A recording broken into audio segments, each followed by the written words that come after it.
BPL ಮತ್ತು Antyodaya ration card ಇದ್ದವರಿಗೂ ಮತ್ತು ಇಲ್ಲದವರಿಗೂ ಕೇಂದ್ರ ಸರ್ಕಾರ ಮತ್ತು ರಾಜ್ಯ ಸರ್ಕಾರದಿಂದ ಭರ್ಜರಿ ಗುಡ್ ನ್ಯೂಸ್. ರೇಷನ್ ಕಾರ್ಡ್ ಕಟ್ಟಾದವರಿಗೆ 15 ದಿನದಲ್ಲಿ ಹೊಸ ರೇಷನ್ ಕಾರ್ಡ್. ಪ್ರತಿ ತಿಂಗಳು ರೇಷನ್ ಅಂಗಡಿಯಿಂದ ಆಹಾರ ಧಾನ್ಯ ಪಡೆದುಕೊಳ್ಳುತ್ತಿರುವ ಕರ್ನಾಟಕ ರಾಜ್ಯದ ಎಲ್ಲ ಪಡಿತರ ಚೀಟಿದಾರರಿಗೆ ಕೇಂದ್ರ ಸರ್ಕಾರ ಹೊಸ ರೂಲ್ಸ್ ಜಾರಿಗೊಳಿಸಿದೆ ಹಾಗೂ ರಾಜ್ಯ ಸರ್ಕಾರದಿಂದ ಭರ್ಜರಿ ಗುಡ್ ನ್ಯೂಸ್ ಕೂಡ ನೀಡಿದೆ. ಫಲಾನುಭವಿಗಳಿಗೆ ಹಾಗೂ ಪಡಿತರ ಚೀಟಿ ಕಟ್ಟಾದವರಿಗೆ ಮತ್ತು ಇಲ್ಲಿಯವರೆಗೂ ರೇಷನ್ ಕಾರ್ಡ್ ಇಲ್ಲದೆ ಇರುವ ಎಲ್ಲ ಫಲಾನುಭವಿಗಳಿಗೂ ಕೂಡ ಭರ್ಜರಿ ಬಂಪರ್ ಗಿಫ್ಟ್ ನೀಡಿದೆ ಅಂತಾನೆ ಹೇಳ್ಬೋದು.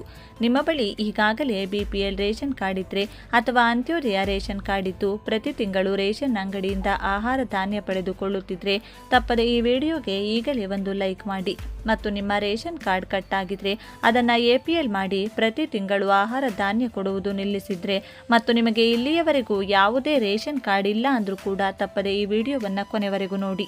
ಎಲ್ಲಿನೋ ಪರಿಣಾಮದಿಂದ ದೇಶದ ಹಲವು ಭಾಗಗಳಲ್ಲಿ ಮಳೆಯ ಕೊರತೆಯ ಪರಿಸ್ಥಿತಿ ಎದುರಾಗಿರುವ ಹಿನ್ನೆಲೆಯಲ್ಲಿ ಸಾರ್ವಜನಿಕರಿಗೆ ಯಾವುದೇ ರೀತಿಯ ತೊಂದರೆಯಾಗದಂತೆ ಕೇಂದ್ರ ಸರ್ಕಾರ ಮಹತ್ವದ ನಿರ್ಧಾರ ಕೈಗೊಂಡಿದೆ. ಪಡಿತರ ಚೀಟಿದಾರರಿಗೆ ಆಗಸ್ಟ್, ಸೆಪ್ಟೆಂಬರ್ ಮತ್ತು ಅಕ್ಟೋಬರ್ ತಿಂಗಳ ರೇಷನ್ ಅಕ್ಕಿಯನ್ನು ಒಂದೇ ಬಾರಿ ವಿತರಿಸಲು ಆಹಾರ ಮತ್ತು ನಾಗರಿಕ ಸರಬರಾಜು ಇಲಾಖೆ ಆದೇಶ ಹೊರಡಿಸಿದೆ. ಕೇಂದ್ರ ಸರ್ಕಾರದ ನಿರ್ದೇಶನದಂತೆ 2026ರ ಆಗಸ್ಟ್ 1ರಿಂದಲೇ 3 ತಿಂಗಳ ಪಡಿತರ ವಿತರಣೆಗೆ ಚಾಲನೆ ಸಿಗಲಿದೆ. ಮಳೆಗಾಲದಲ್ಲಿ ರಸ್ತೆ ಸಂಪರ್ಕ, ಸಾರಿಗೆ ಹಾಗೂ ದಾಸ್ತಾನು ಸಮಸ್ಯೆಗಳು ಉಂಟಾಗುವ ಸಾಧ್ಯತೆಯನ್ನು ಗಮನದಲ್ಲಿಟ್ಟುಕೊಂಡು ಈ ಕ್ರಮ ಕೈಗೊಳ್ಳಲಾಗಿದೆ. ಫಲಾನುಭವಿಗಳಿಗೆ ನಿರಂತರವಾಗಿ ಆಹಾರ ಧಾನ್ಯ ಲಭ್ಯವಾಗುವಂತೆ ನೋಡಿಕೊಳ್ಳುವುದು ಸರ್ಕಾರದ ಉದ್ದೇಶ.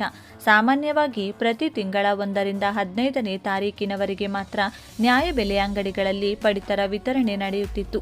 ಆದರೆ ಈ ಬಾರಿ 3 ತಿಂಗಳ ಪಡಿತರವನ್ನು ಒಂದೇ ಅವಧಿಯಲ್ಲಿ ನೀಡಲಾಗುತ್ತಿರುವುದರಿಂದ ಆಗಸ್ಟ್ ತಿಂಗಳ ಪೂರ್ತಿ 31 ದಿನಗಳ ಕಾಲ ನ್ಯಾಯಬೆಲೆ ಅಂಗಡಿಗಳು ಕಾರ್ಯನಿರ್ವಹಿಸಲಿವೆ. 3 ತಿಂಗಳ ಪಡಿತರ ಪಡೆಯುವ ವೇಳೆ ಫಲಾನುಭವಿಗಳು ಬಯೋಮೆಟ್ರಿಕ್ ವ್ಯವಸ್ಥೆಯಲ್ಲಿ 3 ಬಾರಿ ಹೆಬ್ಬೆರಳಿನ ಗುರುತು ನೀಡುವುದು ಕಡ್ಡಾಯವಾಗಿದೆ. ಅಗತ್ಯ ಪ್ರಮಾಣದ ಅಕ್ಕಿಯನ್ನು ಎಂಎಲ್ಎಸ್ ಗೋದಾಮುಗಳಿಂದ ನ್ಯಾಯಬೆಲೆ ಅಂಗಡಿಗಳಿಗೆ ಹಂತ ಹಂತವಾಗಿ ಸಾಗಿಸಲಾಗುತ್ತದೆ. ಸಣ್ಣ ಅಂಗಡಿಗಳಿಗೆ ಒಂದೇ ಬಾರಿ ಹಾಗೂ ದೊಡ್ಡ ಅಂಗಡಿಗಳಿಗೆ ದಾಸ್ತಾನು ಸಾಮರ್ಥ್ಯಕ್ಕೆ ಅನುಗುಣವಾಗಿ 2 ಅಥವಾ 3 ಕಂತುಗಳಲ್ಲಿ ಪೂರೈಕೆ ಮಾಡಲಾಗುತ್ತದೆ. ಇದೇ ಮಾದರಿಯಲ್ಲಿ ಈ ವರ್ಷದ ಏಪ್ರಿಲ್, ಮೇ ಮತ್ತು ಜೂನ್ ತಿಂಗಳ ಪಡಿತರವನ್ನು ಸರ್ಕಾರ ಒಂದೇ ಅವಧಿಯಲ್ಲಿ ವಿತರಿಸಿತ್ತು. ಇದೀಗ ಮತ್ತೊಮ್ಮೆ ಇದೇ ವ್ಯವಸ್ಥೆಯನ್ನ ಮುಂದುವರಿಸಲಾಗಿದ್ದು ಲಕ್ಷಾಂತರ ಪಡಿತರ ಚೀಟಿದಾರರಿಗೆ ಇದರಿಂದ ಅನುಕೂಲವಾಗಲಿದೆ. ಇನ್ಮುಂದೆ ರಾಜ್ಯದ ಎಲ್ಲ ನ್ಯಾಯಬೆಲೆ ಅಂಗಡಿಗಳು ಪ್ರತಿದಿನ ಬೆಳಗ್ಗೆ 6ರಿಂದ ರಾತ್ರಿ 10 ಗಂಟೆಯವರೆಗೆ ಕಡ್ಡಾಯವಾಗಿ ತೆರೆದಿರಬೇಕು. ಈ ಅವಧಿಯಲ್ಲಿ ಫಲಾನುಭವಿಗಳಿಗೆ ಪಡಿತರ ವಿತರಣೆ ಮಾಡಬೇಕೆಂದು ಇಲಾಖೆಯ ಆಯುಕ್ತರು ಕಟ್ಟುನಿಟ್ಟಿನ ಸೂಚನೆ ನೀಡಿದ್ದಾರೆ. ಆಹಾರ ಇಲಾಖೆಯಿಂದ ಮಹತ್ವದ ನಿರ್ಧಾರ.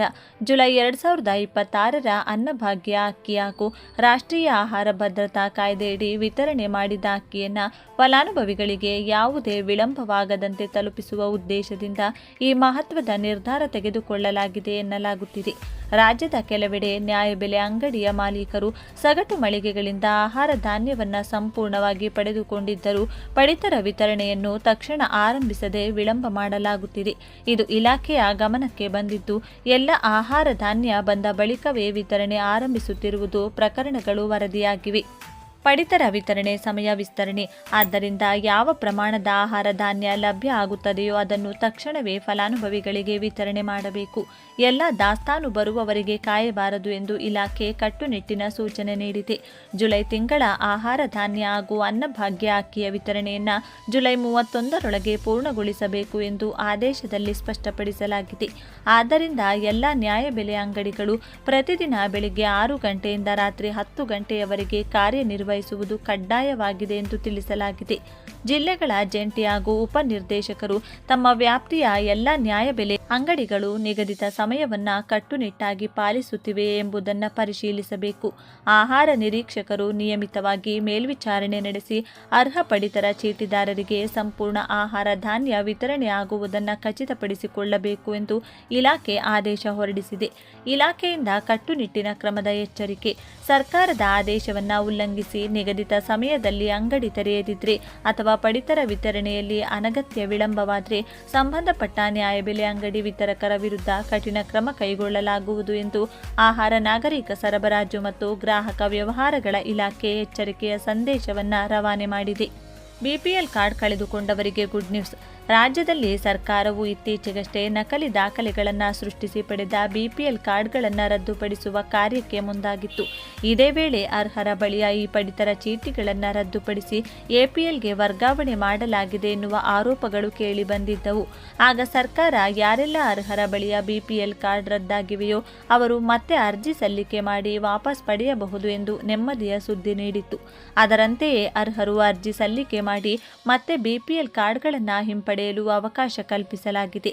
ಇದರ ಬೆನ್ನಲ್ಲೇ ಇದೀಗ ಅನಾರೋಗ್ಯಕ್ಕೆ ಒಳಗಾದವರಿಗೆ ಬೇಗನೆ ಕಾರ್ಡ್ ವಿತರಣೆ ಮಾಡುವಂತೆ ಕಟ್ಟುನಿಟ್ಟಿನ ಸೂಚನೆಯನ್ನು ಕೂಡ ನೀಡಲಾಗಿತ್ತು.